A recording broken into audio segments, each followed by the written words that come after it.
Go.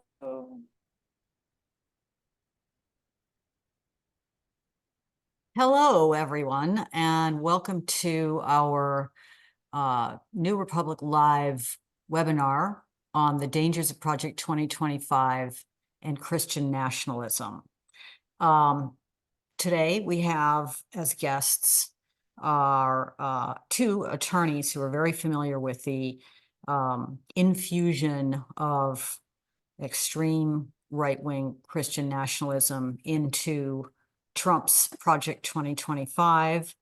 And we're going to talk about the ways in which this Project 2025 policy mandate for leadership, which I have a copy of here. It's very heavy. It's very Bible-like. How that will be implemented and what we can do about it.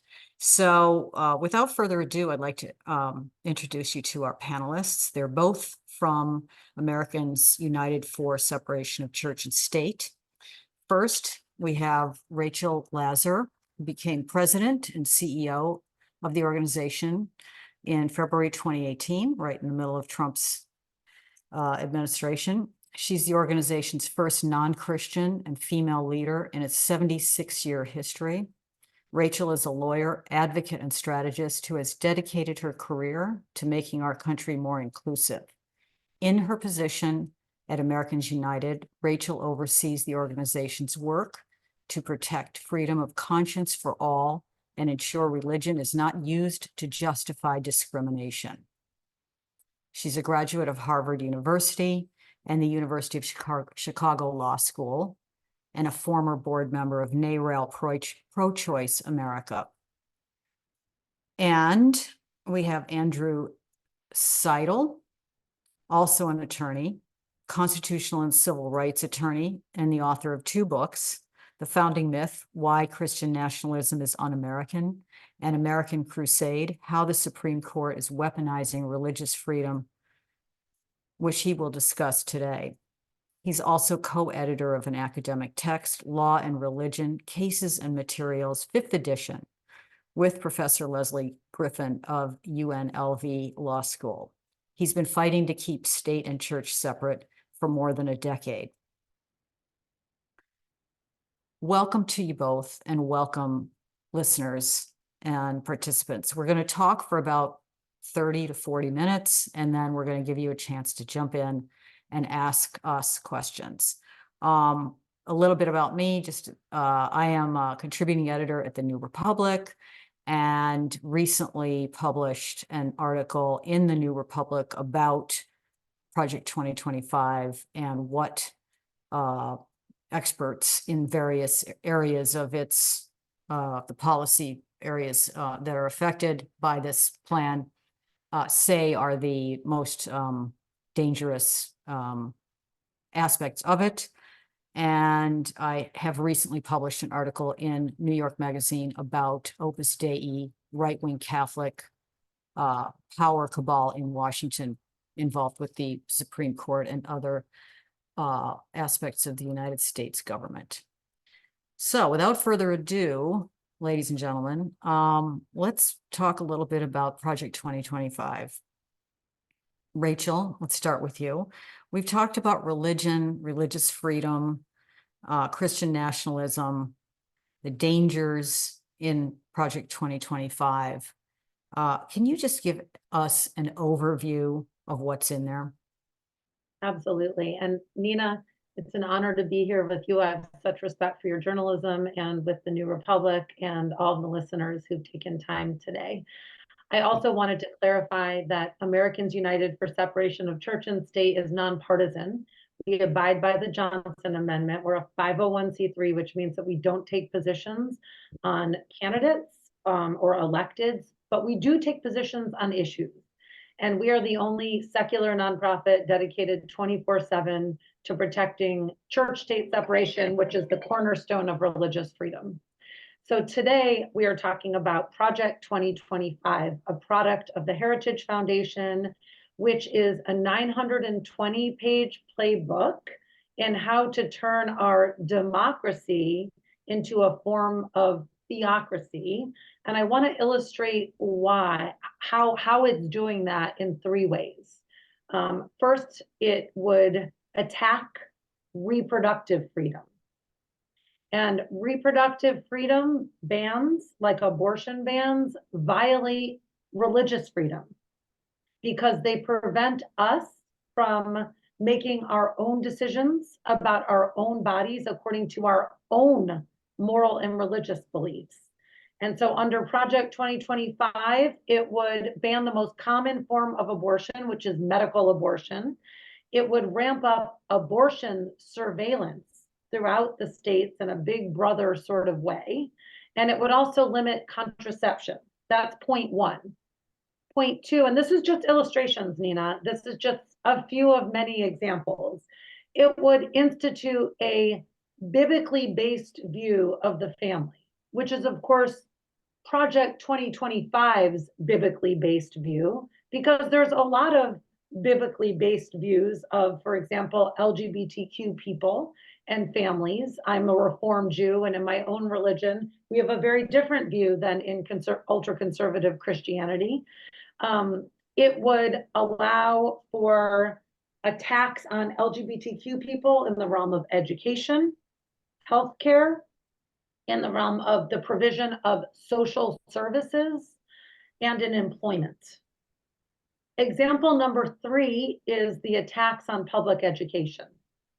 Here, I think the white Christian nationalist part of white Christian nationalism really comes through, because it would eliminate the Department of Education, which one of the authors of Project 2025, Russ Vogt, has called the Department of Critical Race Theory, right? I think revealing what the true goal is.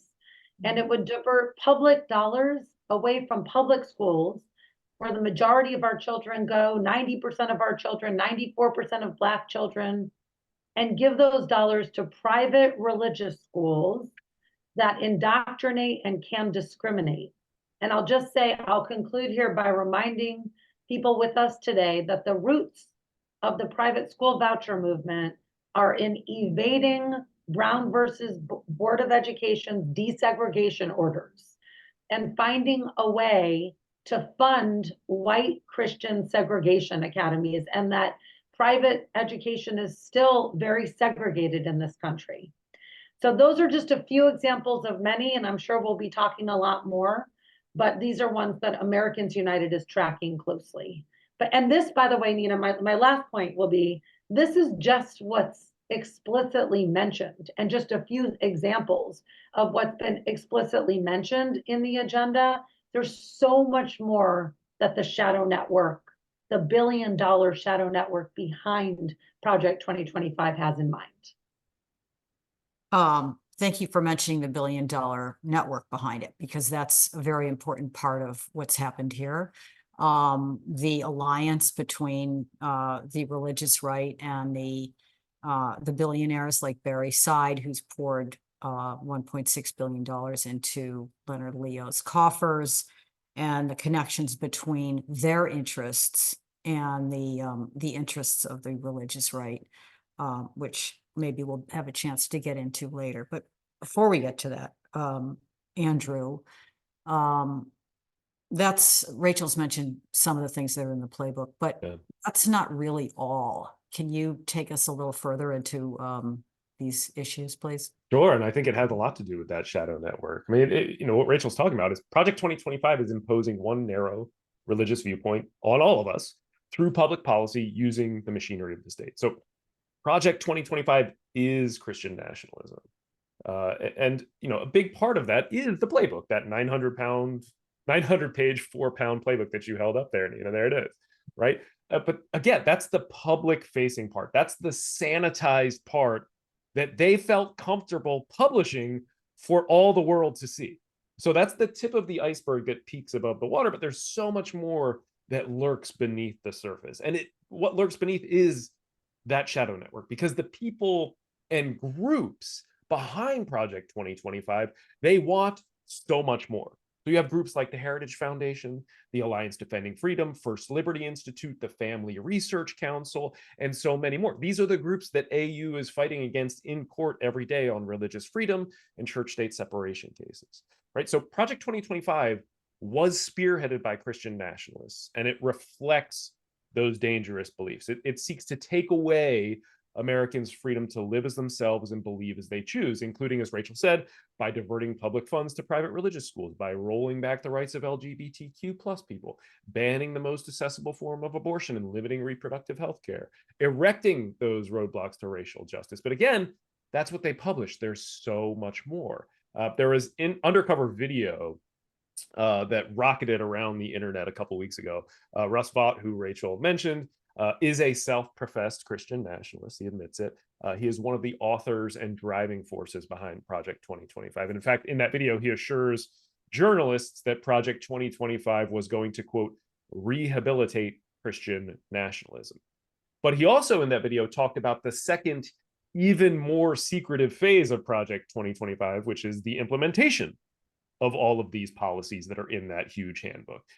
Vought talked about phase 2, which includes drafting, all of the hundreds of executive orders, the regulations, and all of those that would implement the policies that are in that handbook. So again, you have the playbook, but then there's all of the extra stuff that goes into it, including the ultimate goals of the people and the groups who are behind Project 2025 and what they have been working towards for years. And some of the goals are far more extreme than what's in the playbook itself. And I think too, it's worth pointing out that Project 2025 and the Heritage Foundation are taking advantage of this dichotomy.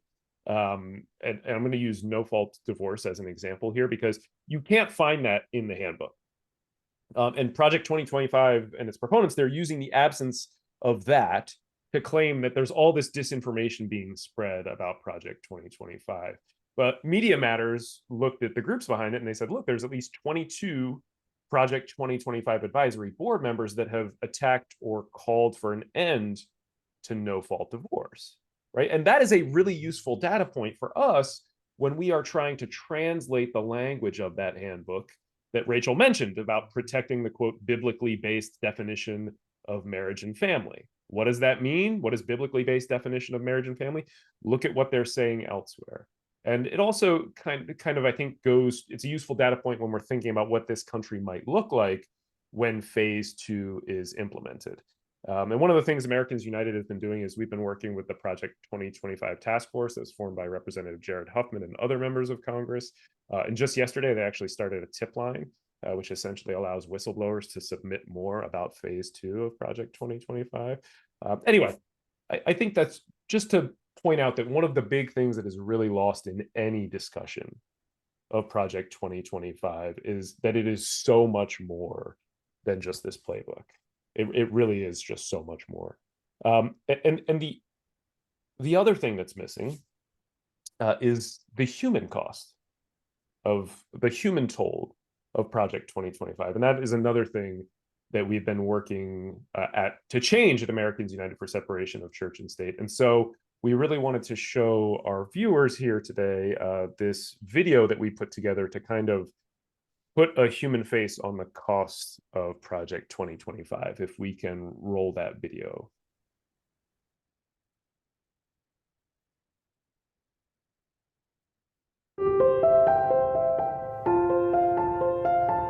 I can't imagine a better life for us than as parents.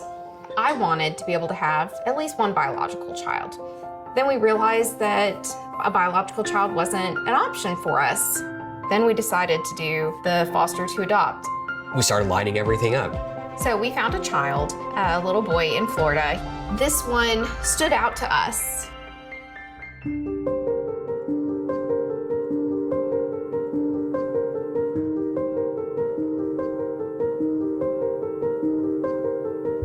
Unfortunately, as a Christian organization, our executive team made the decision several years ago to only provide adoption services to prospective adoptive families that share our belief system.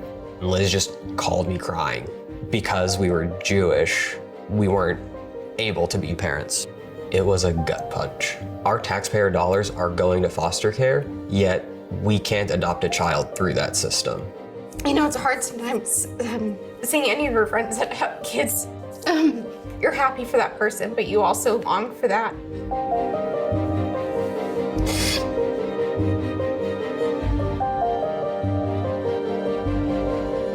Project 2025 is this voluminous 900-page document that the Christian nationalist movement has come up with on how they're going to take over the United States, basically. To know that Project 2025 recognizes what's happening and is supporting it, it's really hard to swallow. It's really disheartening to see that there's entire political arms at this point hell-bent on trying to make us second-class citizens. We know this is an injustice. If Project 2025 can come for us, it can come for anyone.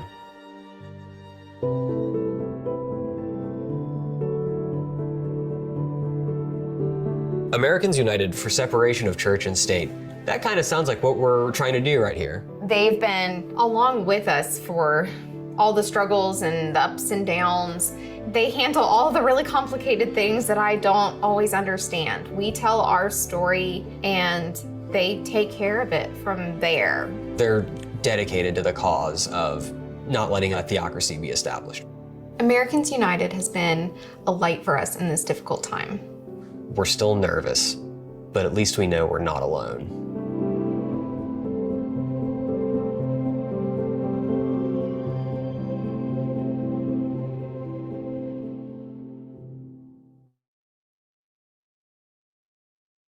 So Nina, should I tell them a little bit about Liz and Gabe, who are featured in the video?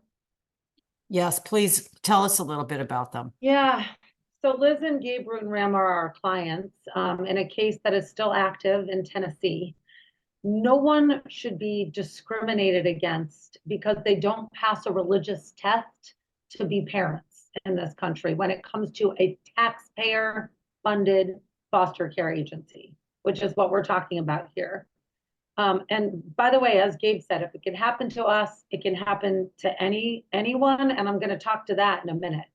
But you may have seen in the video that there was like some text that we highlighted and showed, and that was actually the text of Project 2025, which Right. called out explicitly lawsuits like the Liz and Gabe Rutenram one to say, we will fight those, right? So they are instituting a policy in the country that embeds religious privilege and favoritism into our law, turning what is religious freedom, right? What we used to all think of as religious freedom that applies to all of us into religious privilege for a select few. And so we brought this lawsuit on behalf of Liz and Gabe under the Tennessee state constitution's church-state separation protections.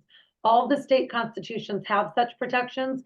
We were intentionally avoiding this case going to the Supreme Court. That's why we brought it in state court, right? Because, you know, we felt like we actually have more of a chance there, and the case is still alive.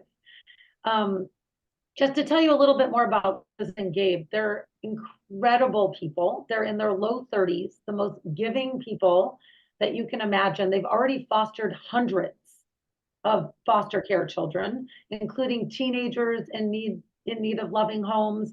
And they had their heart set on a special needs little boy in Florida. And that's when they went to get their certification from the one foster care agency in their area that would give them that type of out-of-state foster to adopt certification. And they were turned away because they're Jewish. But it's not just happening to them. I'm returning to that point of Gabe's. Another one of our clients was a white Catholic woman in South Carolina who went through the rigorous process to foster children herself. She had hundreds of foster children. Her dad had been a foster child, so they had taken in a lot of kids into their family. She was ready to do the same, and she went through the process. They said, you would be the perfect parent. Just one more question. What is the name of your church? She told them the name of her Catholic parish, and they turned her away. Why? And they're taxpayer funded with her tax dollars because they only work with evangelical Protestants. Fortunately for us, and by pure serendipity, her name was Amy Madonna. So that lawsuit was called Madonna versus HHS. We felt like we were on God's side. And then the third case that I'll tell you about of Americans United, and the reason I'm telling you about these different cases is because it really connects the dots between the different communities who become affected when we undermine church-state separation. This case was on behalf of Fatma Maroof and Bryn Esplin, a lesbian couple in Texas who wanted to provide refuge for refugee kids, okay, through a federally funded program. They were turned away because they didn't, quote, mirror the Holy Family, right? So again, we're seeing the human toll, right? First and foremost, and I'll say this as a mother, in terms of the children in need of loving homes, where parents are perfectly qualified and pass all those tests. But also, back to my original point, no parents should be discriminated against in this country by the government because they don't pass a religious litmus test. So I'll pause there because I want to turn it back to you, Nina. Thanks. It was such a powerful video, but your examples are heartbreaking, but also bring to the fore the issue of this 900-page document. One of the most commonly used words in it is family.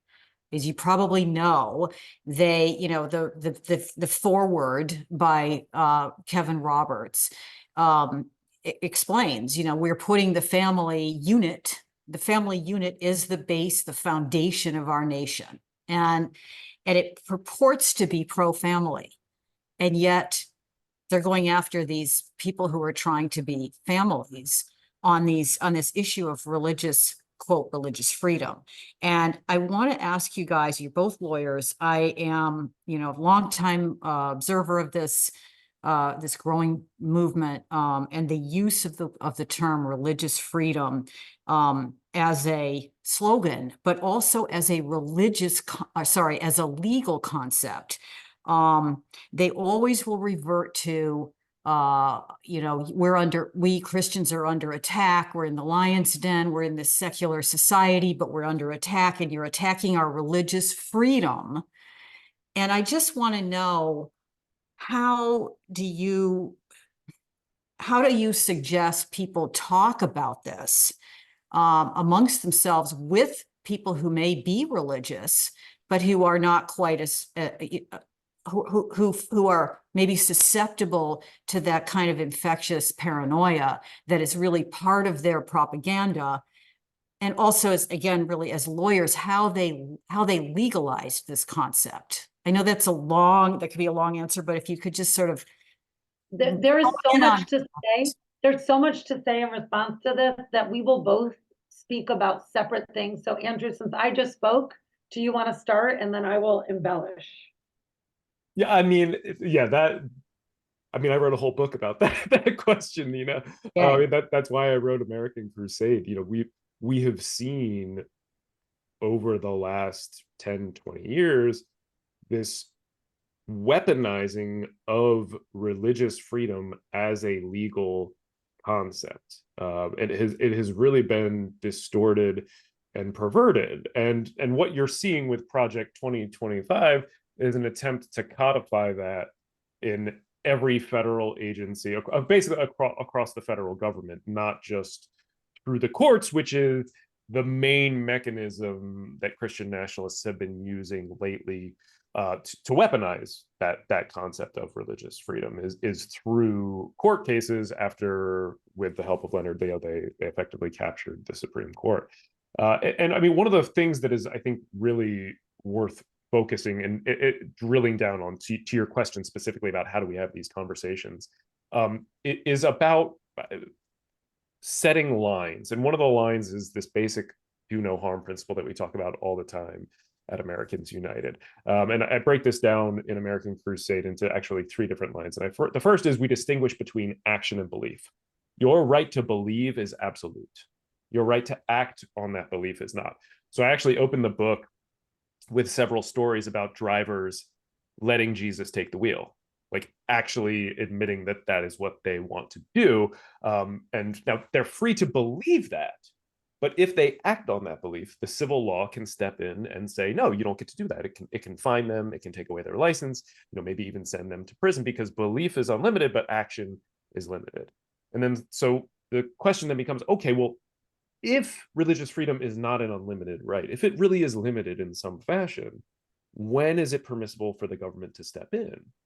And the answer there is also pretty simple. It's where the rights of other people begin, right? Your right to exercise your religion ends where the rights of other people begin. So that the eagle-eyed among the viewers today will have seen that the tagline at the end of that video said that religious freedom is not a license to discriminate. That's what we're talking about. Religion and religious freedom are not a license to harm others or infringe their rights in any way. And that is what we are seeing change. That is the biggest shift that we are seeing change over the last decade or two in the laws, that religious freedom is becoming an excuse, a legal justification to harm and infringe the rights of other people. Thank I you. will just- Oh, sorry, Rachel. No, sorry, can I add briefly? Yes, I want to move on to Oklahoma because it's super important. So briefly, Okay, I will just you add both one. said you guys are I will- lawyers.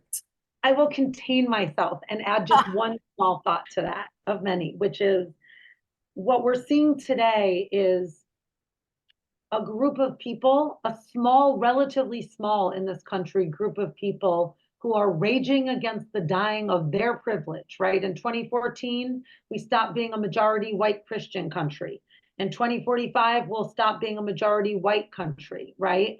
And so what's happening is as other types of people in our society come closer to the equality that our Constitution promises all of us, a lot of these ultra-conservative white Christians are doing this jujitsu move, right? Of saying, well, you're hurting us, right? You're offending our religious freedom, so that they have an excuse to punch back, right? And to say, like, you punched first, right? You're hurting us, so we get to punch back against you. Another way of putting it is, and I love this one, when you're accustomed to having power and privilege, requests for equality from others can feel like oppression, and gains towards equality feel like we're being oppressed. Whereas really what we're doing is evening the playing fields in this country, and we're not there, but we're getting closer to it. And that's what America is actually about: freedom for all, not just for some. I just want to, on the freedom, on the religious freedom issue, the one thing that we haven't gotten to here, and I just want to briefly touch on it, is the way that the legal framework of religious freedom worked in the Hobby Lobby case, which I'm pretty sure most of our listeners know about. The Hobby Lobby case against allowing people not to, pharmacists not to cover, or sorry, employers not to cover contraception under the ACA. Essentially, somebody told me this recently, and I'll ask you, Andrew, and then we can move to Oklahoma. Essentially placed belief or superstition above scientific fact, legally set the framework for people coming into court and saying, well, I believe this, therefore it supersedes science. And I wonder if, the implications of that are going to, under all of the pieces of this document here, all the agencies, the CDC, the HHS, the implementation of this kind of religious freedom notion throughout the government, how that might affect things like public health. Well, I mean, I think certainly, and I think you saw the effect on public health as we tried to survive a pandemic. I have a chapter on the Hobby Lobby case in American Crusade, and specifically, I think what you're talking about, Nina, is the Green family, which theoretically owned Hobby Lobby, but actually had an interest in several trusts that also had an interest in another set of trusts, which in turn owned the corporation. So if you can unravel that, it's a nightmare. How their religious beliefs make it through all those layers of legal fiction evades me, but they believed that these drugs caused caused abortions. They were abortifacients.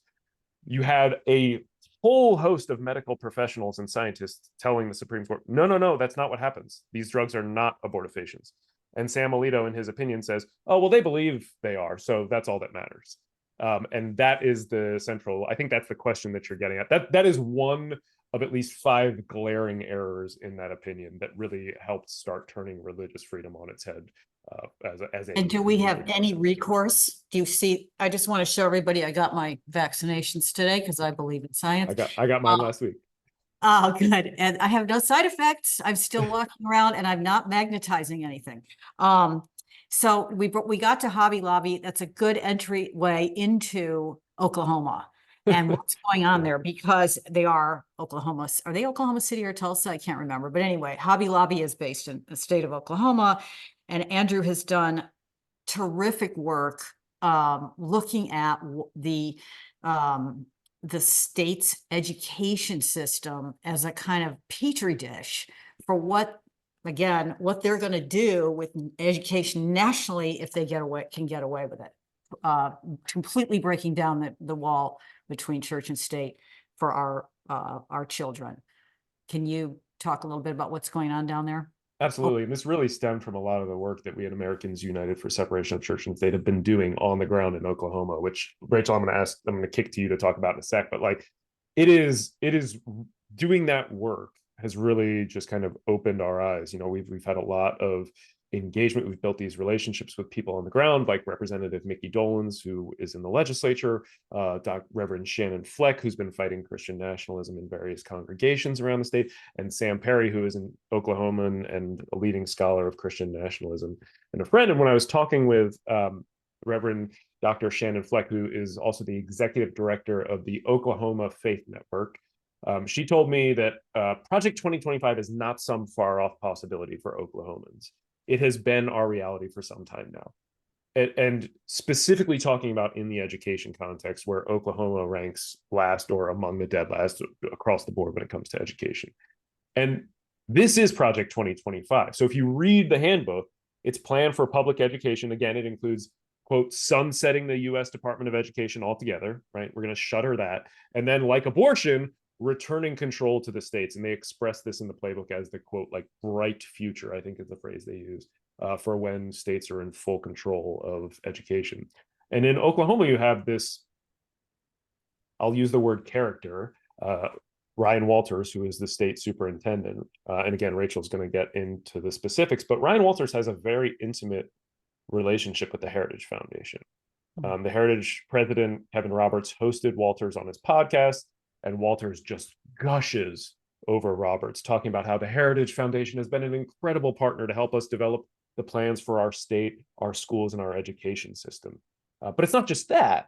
Walters also tapped the coffers of Oklahoma to pay a Washington, D.C. based media firm $5,000 a month to manage his Christian nationalist macho image, to write his op-eds, to write his speeches, to book him for media appearances.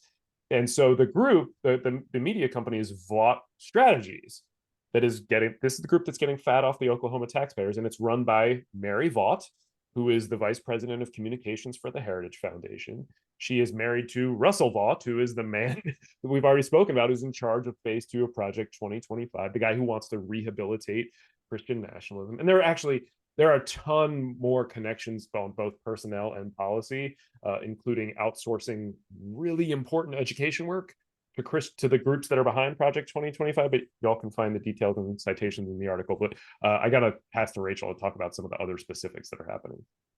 Yeah, I mean, Oklahoma is just a petri dish of white Christian nationalism already in play. And it does, as Andrew was saying, demonstrate how Project 2025 is already a reality in certain parts of this country. So in Oklahoma, and everyone should know about this, I'm sure the Oklahomans do, I don't know if everyone in the country does, they have actually ushered through a process, the nation's first religious public school. It's actually a religious public charter school. Charter schools are defined as public schools in the law of Oklahoma, and it would be St. Isidore of Seville, a Catholic school run by the Archdiocese and Diocese of Oklahoma City and Tulsa, that would discriminate against families that don't abide by not just, you know, their religious beliefs, but their sexual moral codes, etc. Absolutely would indoctrinate and discriminate. And here's the difference between St. Isidore and private school vouchers. Private school vouchers, which are still terrible, funnel public money, all of our money, through parents and then to these private, primarily religious, primarily Christian schools. This would be direct and full funding to a religious school, calling it a public school. It would be a sea change for our democracy. And it's so radical that, and thankfully, you know, this overreach is engendering a backlash, including from Republicans, because church-state separation should be as American as the flag, right? And it should be a bipartisan issue. And so the Republican Attorney General in Oklahoma sued, as did Americans United, and his lawsuit won so far before the state Supreme Court. I think I saw in the chat, I think Fred, thank you for keeping everyone knowledgeable. They have filed for an extension to file a cert petition before the Supreme Court. So, you know, and it just takes 4 justices on the Supreme Court to accept a case. So this ultra-conservative Supreme Court might be hearing a case about whether our nation is going to allow religious public schools. And I'll just say, this is just one example of what's going on in Oklahoma.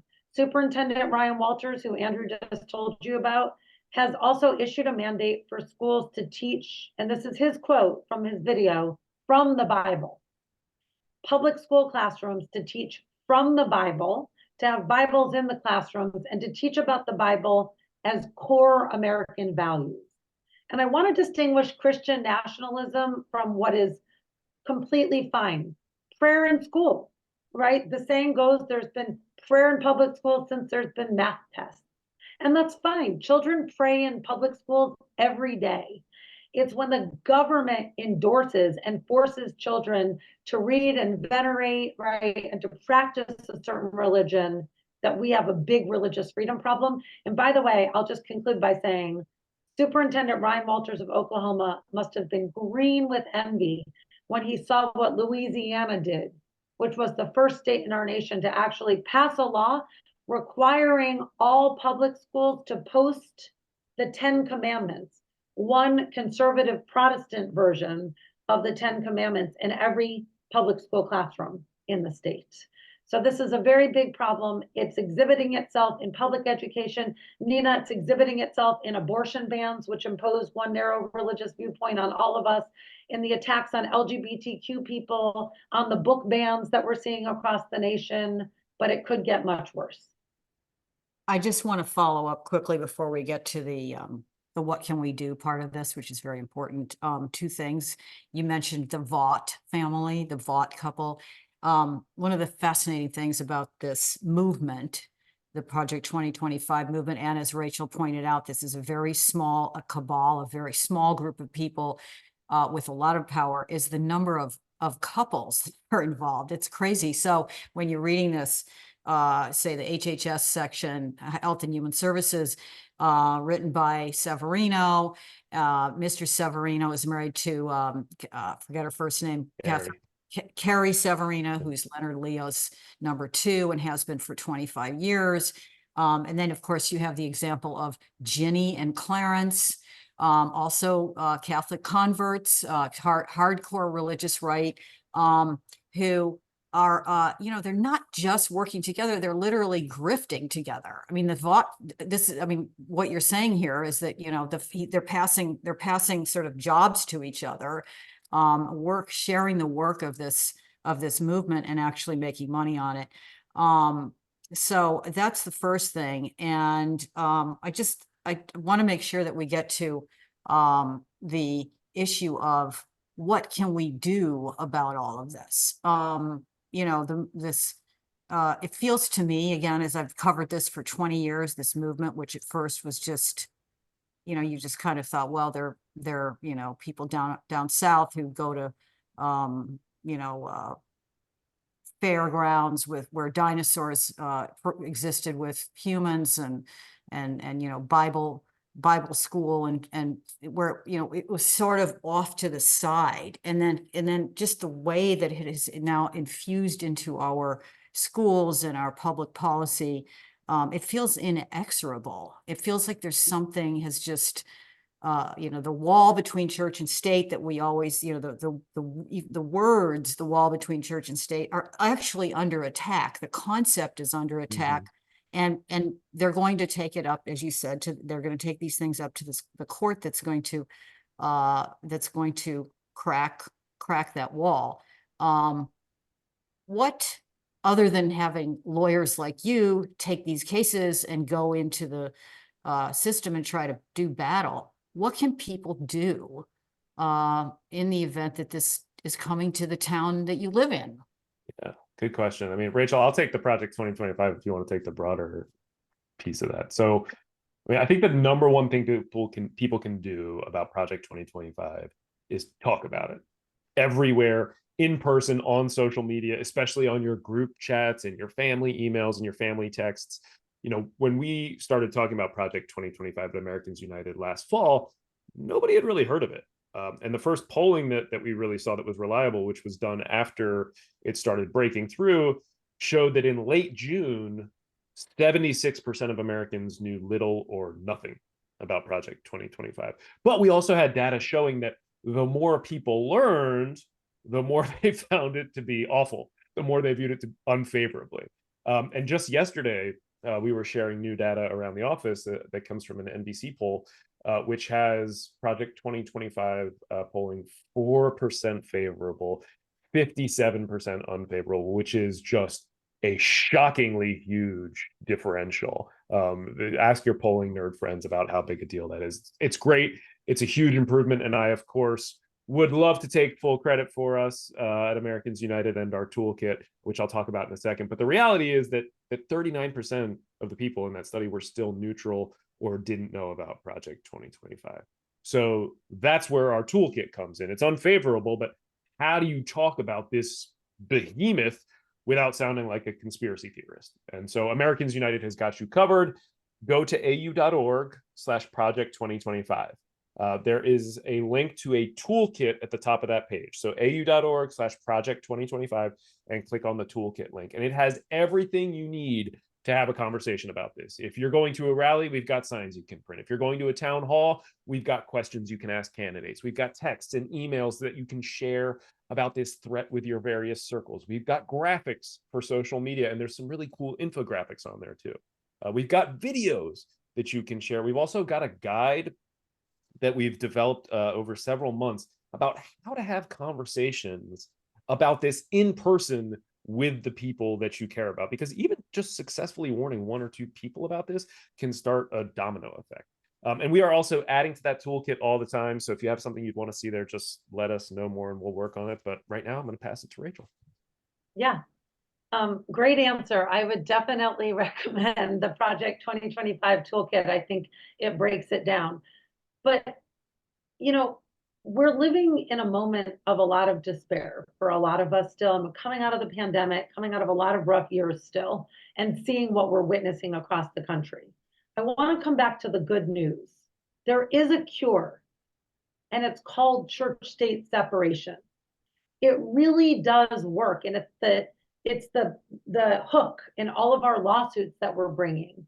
It stops the government from favoring one narrow set of religious views over any others or over non-religion, right? So that's the great news.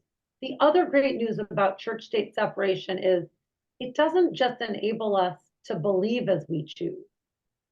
It clears the path for us to be able to live as ourselves and not have to pass a religious test, to live as a queer person, to be able to seek reproductive health care if we want it, right? To be able to read and learn from the books that we want our children to read and learn, right? And so that's the beauty of it. The other beauty of it is it's a uniter. So I think another part of the despair of today, and the despair is coming from a lot of places, is that we're more divided as a nation than many of us have ever lived through. I was speaking last week in a mosque and in a synagogue on separate days of the week about church-state separation. And the week before that in a church, and then the month before that in another church, one was a predominantly white church, one was a predominantly Black church. And then I spoke in the lesbian, gay, bisexual, and transgender community center in New York City. What I'm trying to say is this issue of nationally recommitting ourselves to church-state separation is a uniter. It connects the dots across so many issues that so many of us care about. So one thing that you can do is talk about and advocate for church-state separation and connect it. There's so many on-ramps for this issue, everyone. I was speaking to who was pretty close to a white Christian nationalist sitting next to me on the plane to Buffalo, and she started using some words that made me realize, ooh, I think she's pretty far against church-state separation. But, and she was very religious Christian.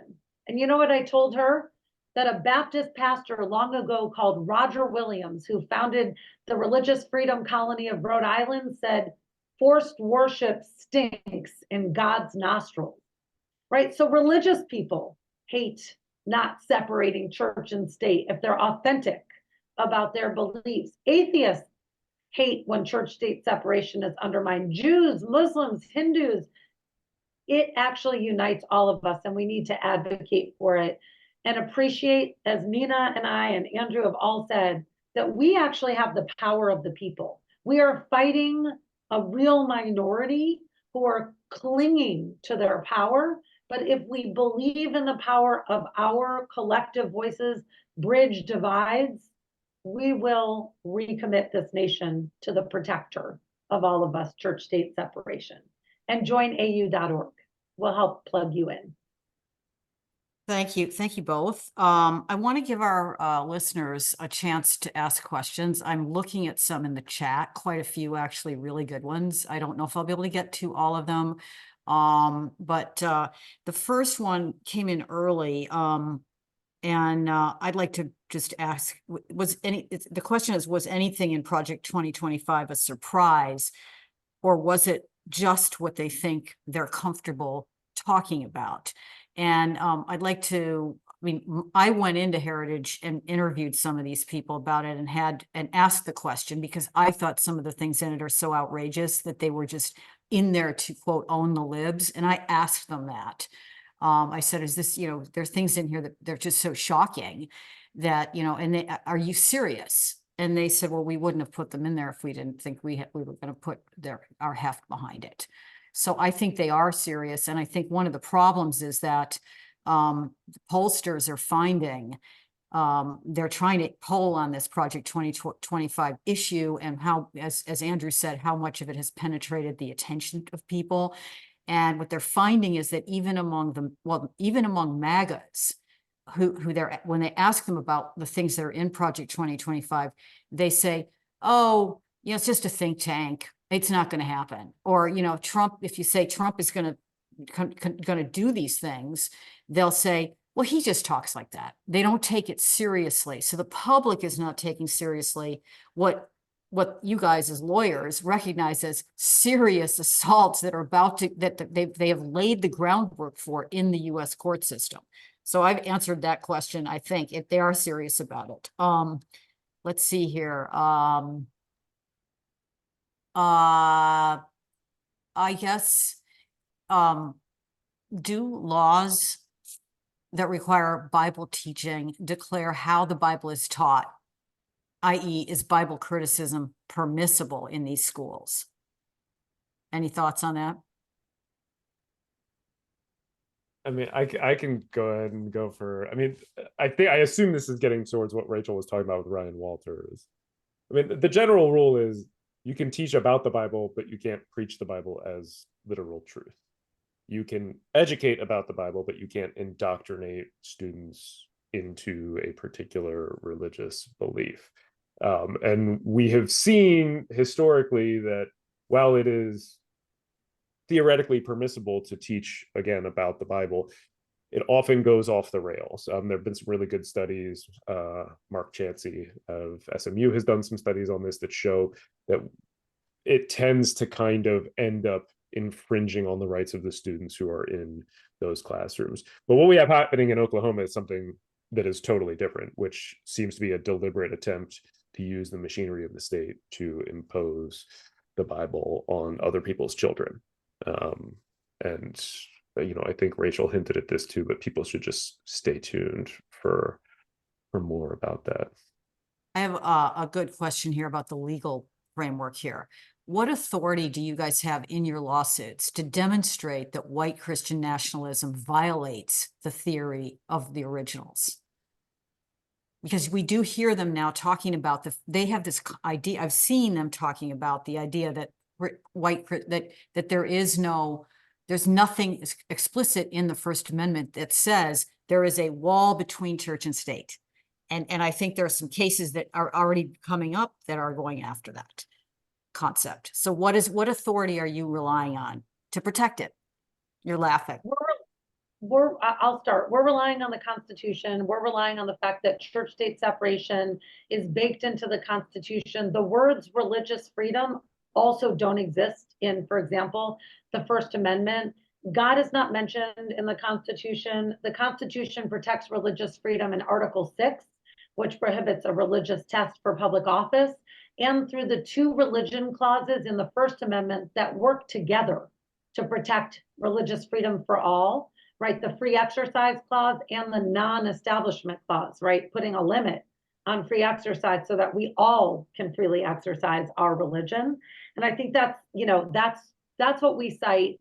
Thomas Jefferson first spoke about the wall of separation in his letter to the Danbury Baptists in 1802. That was how our founding fathers, who, by the way, got a lot wrong, but got church-state separation right, that was how they expounded and offered commentary in those days on the law. And the Supreme Court, starting in the 1800s, and then a dozen times, has cited the First Amendment as protecting church-state separation. So we have a great article. If you Google, is church-state separation in the Constitution, you'll find Americans United short, pithy article answering that question. Yeah, and I would just add, people should bookmark that article and use it, because it's honestly like one of the weakest arguments against the concept. Like, there are several amendments that reference that we have summed up as you get a fair trial in this country. And shorthanding a right doesn't mean that the right does not exist. And then Rachel and I are laughing and smiling because this is something we were actually just talking about it earlier today. I just will add one thing. The wall of separation between church and state is an American original, right? That it is an American invention. The idea was floating around in the Enlightenment, but it was never implemented until the American experiment. Before that, no other nation in the history of the world had sought to protect the ability of its citizens to think freely by separating religion and government. And I believe that is something that we can and should be proud of. And we certainly should not let people undermine it with myths about, being founded as a Christian nation. And if I continue on, I will stay on my soapbox for too long. So I will step down now. Thank you. There is a question here that comes up frequently in our dinner conversations about what might happen depending on who gets elected. What are the chances that Harris could or will expand the Supreme Court, and how important is that to our future legal, the strength of our legal system and of these concepts like separating church and state? So I talk about this in American Crusade quite a bit. And, I think one of the truths that we have to grapple with right now is that the conservative justices on the Supreme Court are not impartial jurists that are working to carefully determine the meaning of a constitutional provision without bias, right? We have to grapple with the fact that the court was packed, that there was a hostile takeover of the Supreme Court, and Leonard Leo is the guy who orchestrated that takeover. And one of the key quotes that I included in American Crusade that I think sums up a lot of what we are facing as a country right now is, as a former employee of Leo's described his mission like this, quote, "He figured out 20 years ago that conservatives had lost the culture war. Abortion, gay rights, contraception. Conservatives didn't have a chance if public opinion prevailed. So they needed to stack the courts."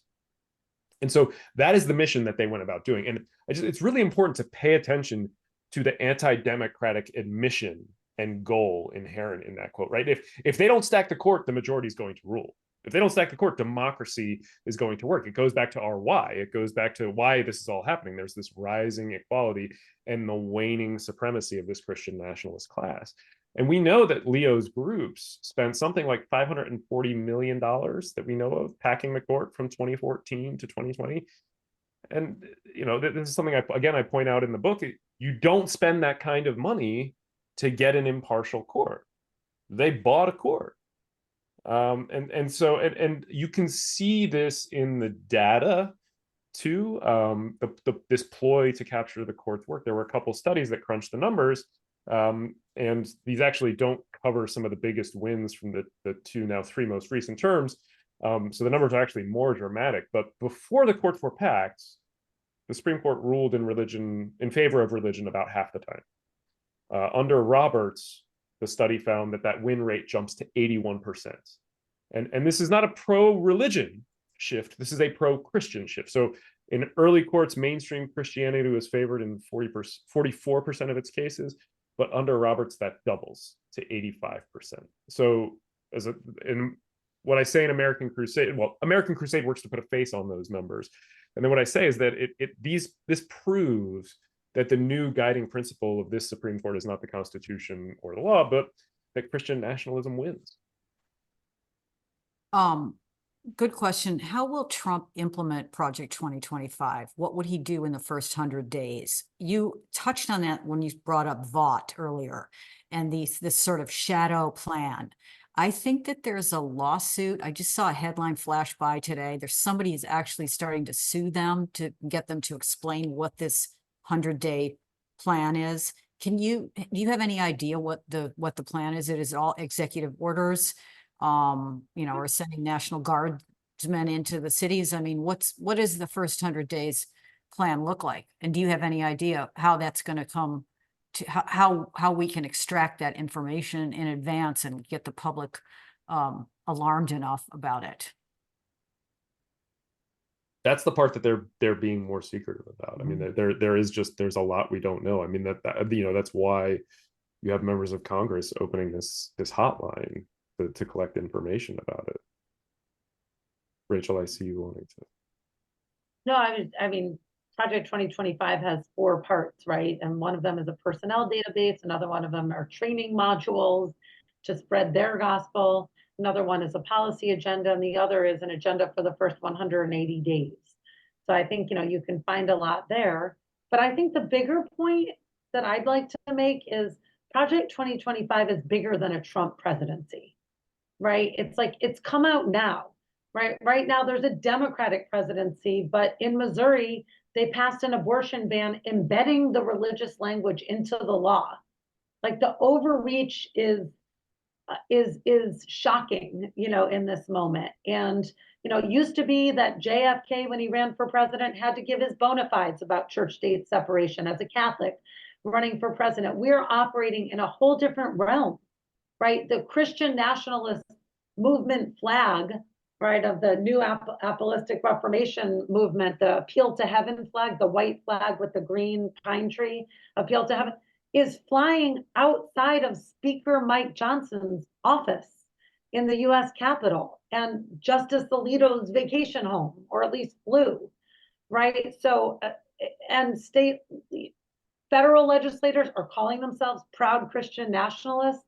State legislators, like the ones in Missouri, are literally saying, as a Catholic, I do believe X when they're passing their abortion bans.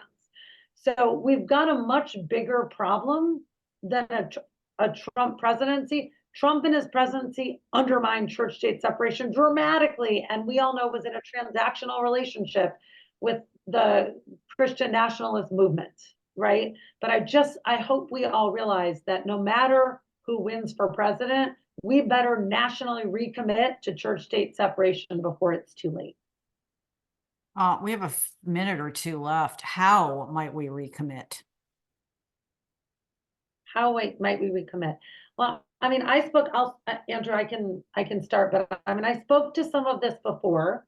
One thing is church-state separation has been more of a cerebral, inaccessible, not really in the common vernacular type of language, at least for I'm Gen X, at least for my generation, right? You know, things like abortion rights were protected by the penumbra of privacy, which is gone now because of white Christian nationalism. But it's actually time to start talking about it again before it goes away.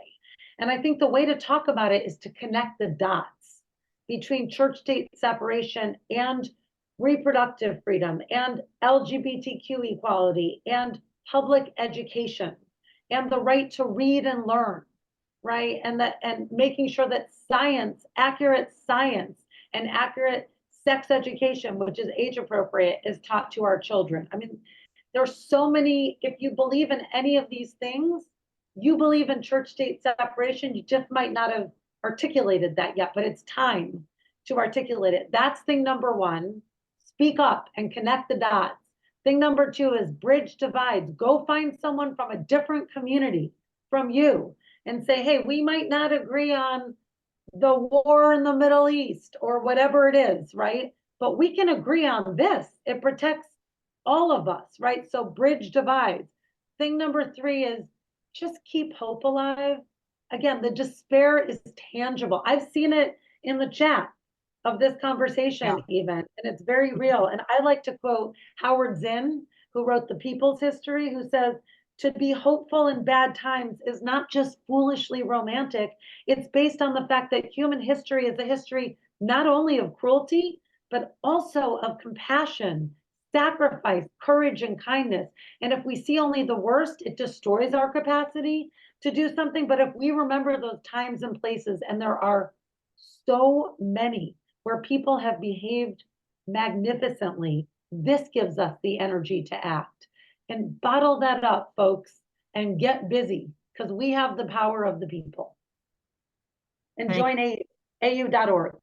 Thank you. Yes, I just want to close. Excellent ending statement there, Rachel. I really appreciate both of you coming on, and everyone, please go over to AU, look at their material, and go forth and multiply and keep the faith. Thank you, everyone. Good to be with you. Thank you. Thank you. Take care, everyone.